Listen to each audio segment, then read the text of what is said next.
మామిడికాయ పచ్చడి, నెయ్యి ఎంత మంచి కాంబినేషన్ కదా! ఇంతకంటే టేస్టీ ఫుడ్ ఈ ప్రపంచంలో ఎక్కడైనా ఉంటదా అంటే ఉండదనే చెప్తా నేను. అయితే మరి పచ్చడి పెట్టాలంటే మొదటి వర్షం పడ్డాకే పెడతారు కదా అందరూ. మా సైడ్ అయితే అలాగే పెడతారు. మరి మీ సైడ్ ఎలా పెడతారో చెప్పండి నాకు. మొదటి వర్షం పడేదాకా ఆవకాయ పచ్చడి కోసం వెయిట్ చేయాలా అంటే లాస్ట్ ఇయర్ కొత్త ఆవకాయ పచ్చడి టేస్టే వేరు కదా! అయితే మరి ముక్కల పచ్చడి పెట్టుకుంటే సరిపోతది కదా! అందుకే నేను ముక్కల పచ్చడి పెట్టాను. ఎంత టేస్టీగా ఉందంటే అసలు చెప్పనవసరం లేదనుకుంటా ఎవరికి. ముక్కల పచ్చడి అయితే చాలా ఈజీగా పెట్టుకోవచ్చు. చూపిస్తాను చూడండి. ఫస్ట్ అయితే ఆయిల్ వేసుకోవాలి. నేను ఒక పావు లీటర్ దాకా, అంటే పావు లీటర్ కాదు, పావు లీటర్ కంటే కొంచెం తక్కువ, ఎందుకంటే నేను హాఫ్ కేజీ ముక్కలు తీసుకున్నా కాబట్టి.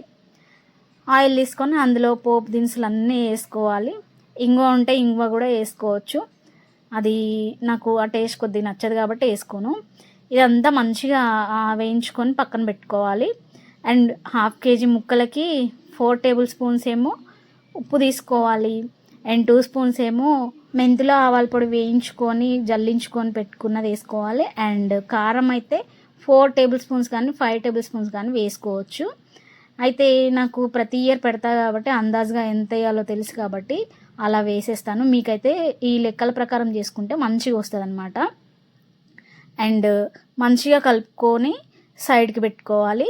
అండ్ నెక్స్ట్ వచ్చేసి మనము ఆల్రెడీ పోపు వేసుకున్నాం కదా, అది బాగా చల్లారాక వేసుకోవాలి. చాలామంది ఎలా పెడతారంటే ఆల్రెడీ ముక్కలలో ఇవన్నీ కలుపుకొని ఆయిల్లో వేయించుకుంటారు.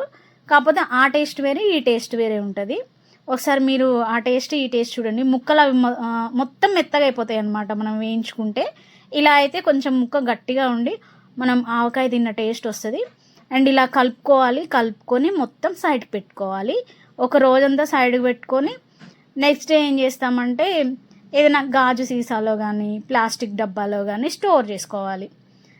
చూడండి, నేను ఒక రోజు అయిపోయింది. స్టోర్ చేసుకున్న తర్వాత మిగిలిపోయిన ఈ ఊర్పు ఉంటుంది కదా, ఇందులో నెయ్యి వేసుకొని రైస్ వేసుకొని మంచిగా కలుపుకొని, ఇంకేంటి చాలా టేస్టీగా ఉన్నాయి ఆవకాయ మామిడికాయ ముక్కల పచ్చడిని కలుపుకొని నెయ్యి వేసుకొని కలుపుకొని మంచిగా ఎంజాయ్ చేశాను. మీరు కూడా హ్యాపీగా ఇలా చేసుకొని తినేసాను.